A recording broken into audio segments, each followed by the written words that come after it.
That's Froggy Fresh, yo. Happy Tuesday, everyone. Little Froggy Fresh there for you. We had the pleasure to go see him live this week at Warehouse Live, which is a really cool thing. This last week, yeah. It was fun. It was fun. We, if you don't know who Froggy Fresh is, just YouTube Froggy Fresh and catch his stuff, and it's awesome. So it's funny.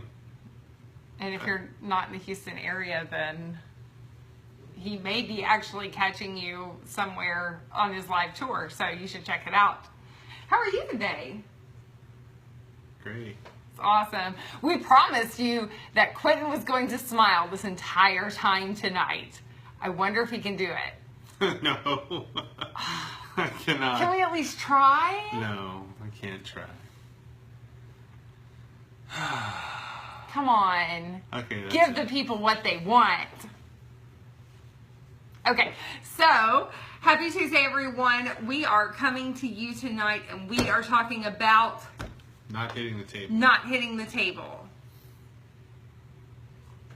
Repairs, home repairs that oftentimes people think are the end of the world, or it's going to be this devastating repair that's going to cost a gajillion dollars, and we're just going to go ahead and have to knock down the house and set it on fire and collect insurance money, and then the insurance money won't come in because they found out that we were the ones who set it on fire, and it's just going to be a big mess, jail time and all sorts of stuff. So I can't go back to jail.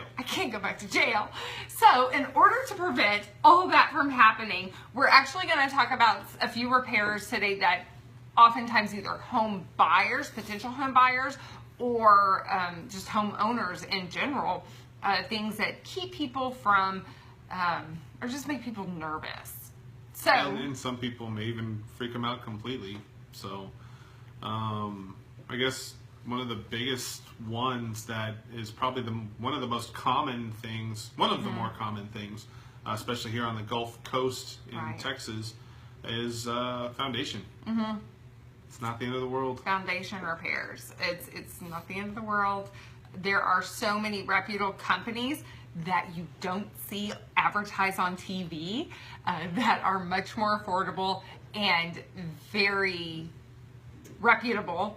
That probably cost nearly half as much as the ones you see advertising on TV with former sports people speaking for them. But it's going to... It's not the end of the world. It's not. And I guess when we're going to talk about this, we're not saying that several $100s or a couple $1,000s, we're not saying that that's like, oh, that's not a lot of money. No, it's a lot of money. It is.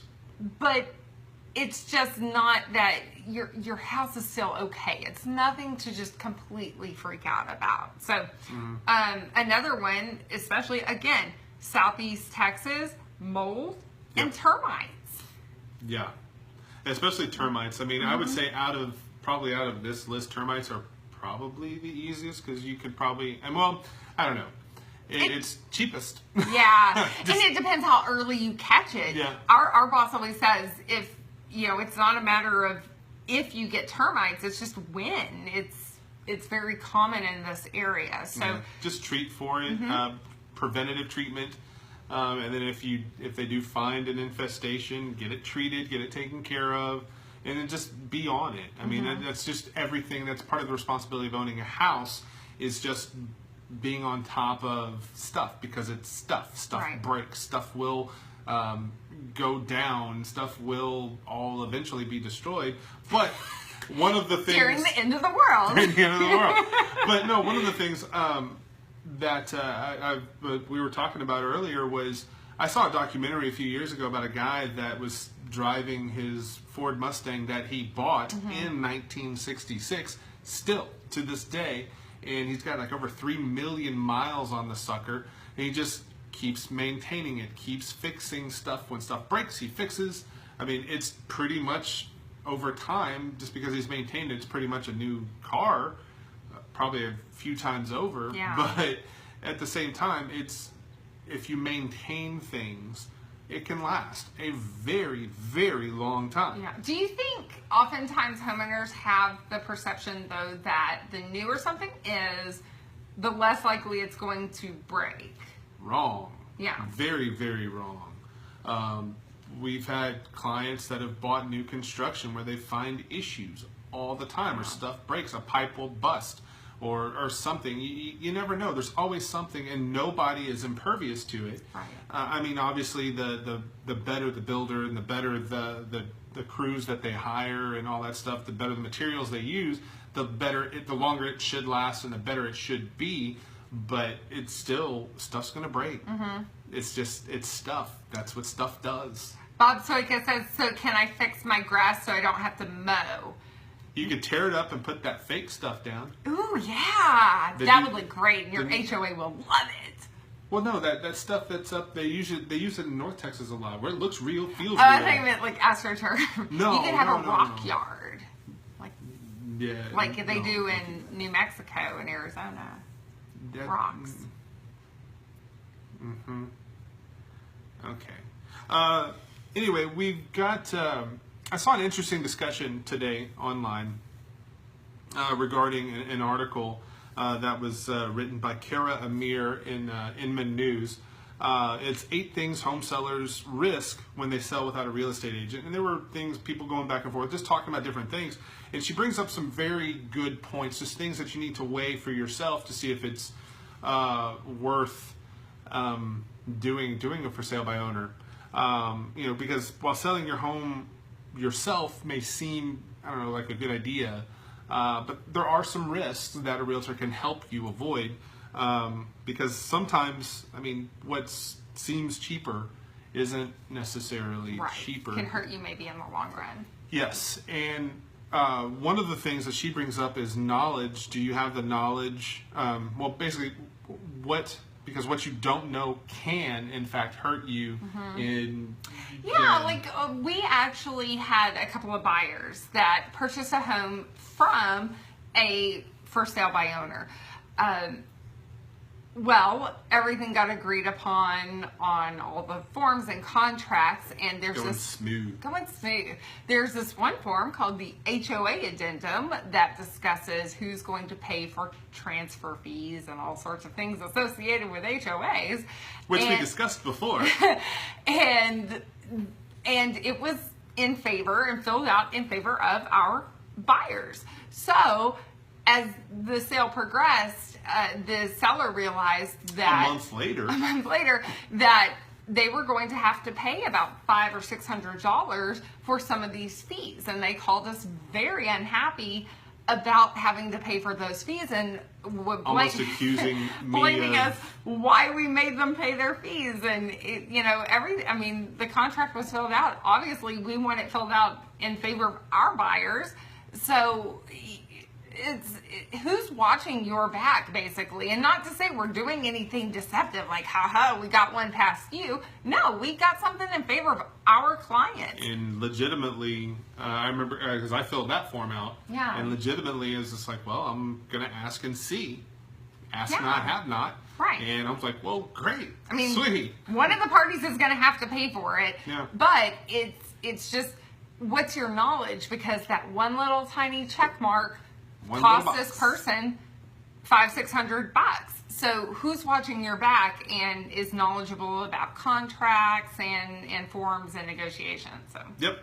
Another thing that Kara brought up was time. Do you have time to show your home? Do you have time to deal with all the follow-up, to respond to questions from agents, buyers? And that also kind of goes back to knowledge. Do you have the knowledge in how to this sounds very dramatic, but combat perceived obstacles, like from a buyer? Do you know how to, just to basically calm their nerves and maybe explain some things? Or just, if it's a legitimate obstacle that they see or something that comes up, do you have the knowledge to know how to work around that obstacle, how to work through it, how to figure it out, how to fix it? And then that kind of goes into kind of goes into what she said was presentation. You know, we don't have to talk about that. Everybody watches HGTV and YouTube. Everyone's an expert at that, so we can just skip over this. We'll skip over that because if you have a camera and can take an awesome portrait photo, you can take real estate photography. No, you can't. I'm sorry. I mean, there are some of the things that are... I'm sorry. Okay, I'm sorry. If you can put on a fun video, you can drink coffee. But... Okay. But no, seriously. I mean, there are some of the technical aspects to photography that are the same as far as, you know, different things. But it's just you have to know the art. And it's like I can write a rhyme, but I can't be a rapper. You could if you tried. I'd have to try really hard. Yeah. And I can kind of dance, but again, I'd have to try really hard. But anyway, the presentation, that kind of leads more into the marketing side of things. You know, do they know the demographic for the neighborhood? Do you know who your buyer is going to be? And how to reach them. And how to reach them before you put the home on the market. There's a big difference between who's going to be purchasing a $130,000 home versus a $400,000 home. So how are you going to reach those individuals? And you just have to understand your market and what's going to come along with that person. So, and what to anticipate. So, and that also kind of goes along the lines of the whole knowledge and the presentation. With that knowledge and knowing how to the market and how to do all the marketing and who you're reaching and how you're reaching, do you have negotiation experience? Do you know how to negotiate with that person without blowing them away with, you know, some sort of argument that may be very legit, maybe very good, or just maybe overkill. Right. There's a fine line in protecting your interests in killing the deal. And so do you have the experience to do that? And do you even know what you're negotiating? Do you know what's actually going to cost you a ton of money and what? Yeah. You know, what's not even really that big of a deal? Or what's standard? What's standard for a seller to, I shouldn't say standard, but what's a typical thing that a seller may contribute to closing? So, or whatever the case may be. There is no standard, but, you know, what's really not that big of a deal and what is a big deal? Yeah. And that kind of goes back to what we were talking about as far as, you know, repairs that aren't the end of the world. Do you know how to deal with, you know, inspection and repair know-how? Do you know what to expect in an inspection and how to spot a poorly done inspection? Right. There are some that are very poorly done, and I've got to be honest, the majority of the inspectors that I've dealt with are legit. They're good people. Too legit to quit. But and we've been blessed. Like one of the inspectors that we recommend quite often is you know, with Gray Home Inspection. Right. Those guys have done a bang up job. And they're very, very thorough, and they're very knowledgeable and kind of going through the things and kind of saying, well, yeah, that's a big deal. This stuff isn't, or even some of it is, this is stuff that's technically code, but don't worry about it. Right. Because when you get, even on a home that's in great condition, you're still going to get like the 60-page report of these if you're things. lucky. If you're lucky. Yeah, of this stuff that's just like, oh my, if you don't know what this stuff means, or if you don't have a professional to explain what's a big deal and what's not a big deal, you're going to think this house is going to fall apart. Wait, there's an exposed nail head on the roof. The whole house is going to collapse because of that exposed nail head. We can't buy this house. Yeah, and that's not a big deal. It's stuff like that. It's like, well, go get a little tar, put it on it. A legitimate one, because Cindy, you brought this up earlier about AC units. So there's so many things. If the inspection report says we recommend getting an HVAC professional out there to inspect the AC or to do something, you know, we think, oh no, the air conditioner needs to be replaced, and if they're not going to replace it, then we can't buy this house. Well, no, there's so many nuances of an AC, of an HVAC system that if it's been maintained. Yeah, the whole unit. There's so many. It's like a car. Like if the radiator goes out on the car, you're not gonna get rid of the entire car. You're gonna replace the radiator. You don't shoot grandma when she's 60 just because she's 60. You wait till she causes issues. So just to recap tonight, we've talked about how to. The daughter laughing. We've talked about how to commit arson and collect insurance money, how to shoot grandma. Not how, just when. Oh yeah, we haven't gotten about how to go about shooting grandma yet. Take her outside in the field. Have her dig a hole. Oh my gosh. What else? Let's go. Let's go. Another thing that Kara Amir with contact Kara Amir with in the news. She'd probably hate that, but no. One of the other things she talked about was transaction management, and you get a contract, so now what? Who's handling closing? When? What happens if the property doesn't appraise? Or, how do you deal with a potentially derailing thing coming up on an inspection report? It's like, do you have going back to knowledge, do you have the knowledge and experience to be able to deal with that? Or do you have, So, and then that kind of, after you're going through this whole transaction ordeal, takes a month-ish, plus or minus whatever. Yeah. But then you get to closing, do you have closing finesse? Do you know how closing works? Do you know how I know how closing works? Yeah, she does. But what happens? What happens if the day before a burglar knocks your door down, and the buyers refuse to steals your light switches? Exactly. And the buyer refuses to pay. Like, what do you do? Yes, you have amazing title companies that can help guide you through the process, but they're not gonna. It's not their job to help you figure out what's going on with your house.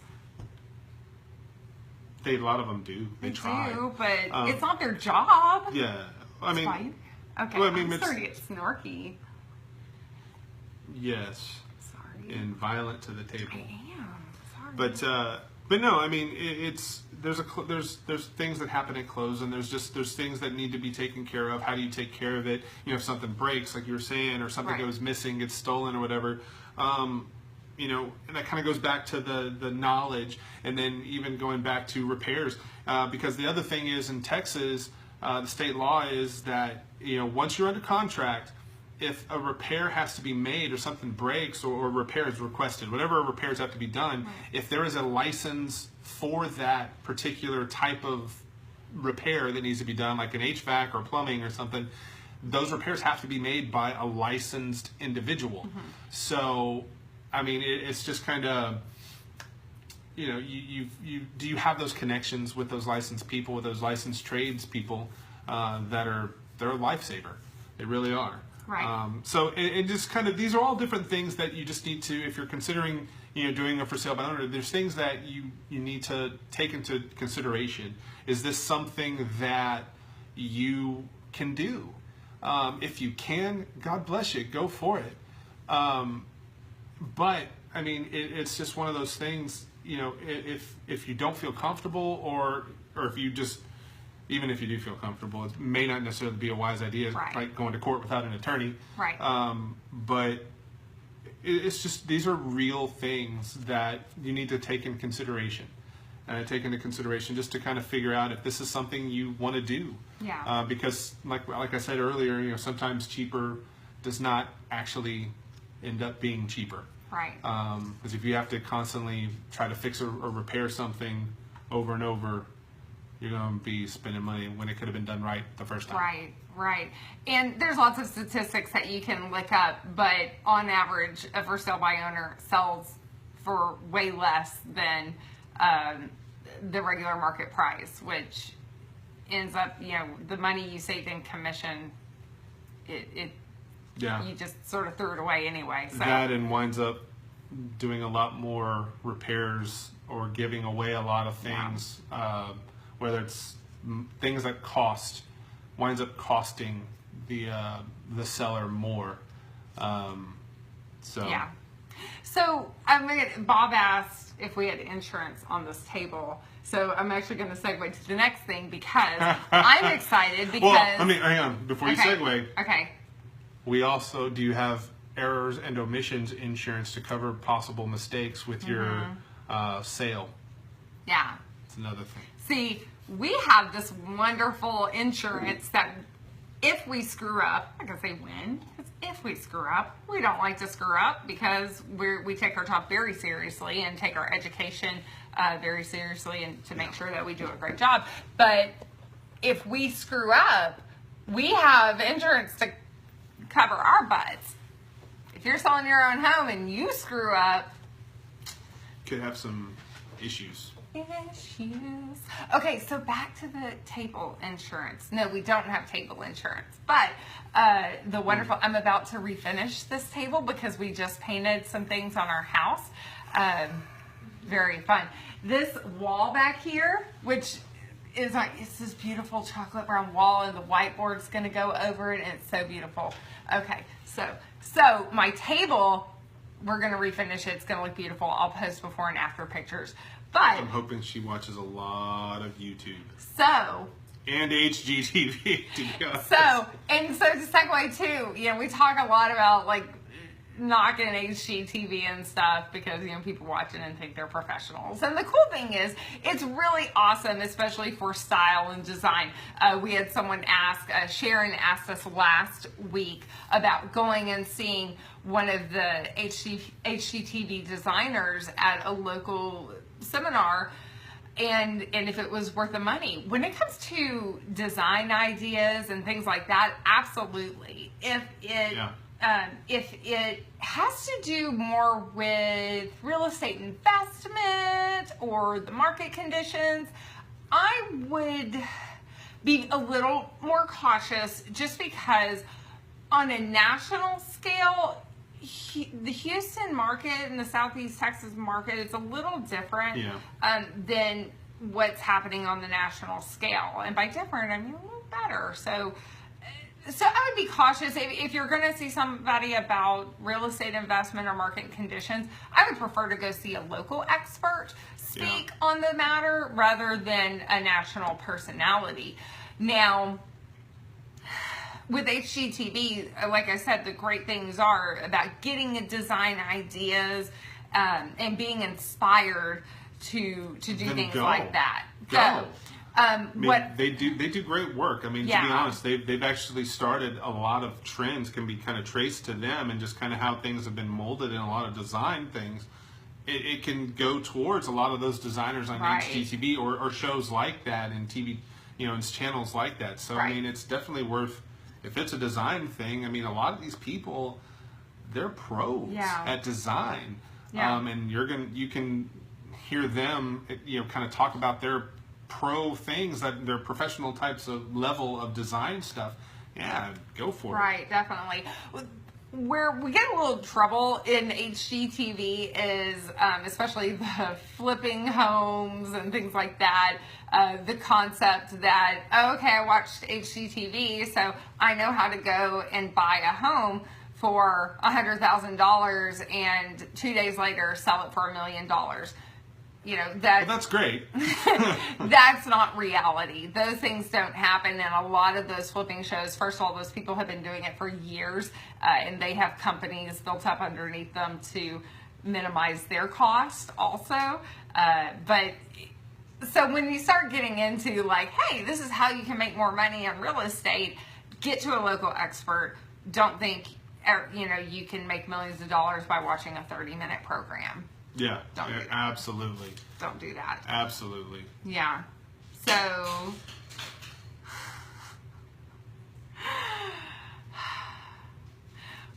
I think that's it for today. We actually went a little long-winded. I'm glad you learned a lot of things, and we are going to go ahead and add a disclaimer that if anything happens to anybody's grandma tonight, we are not responsible for it.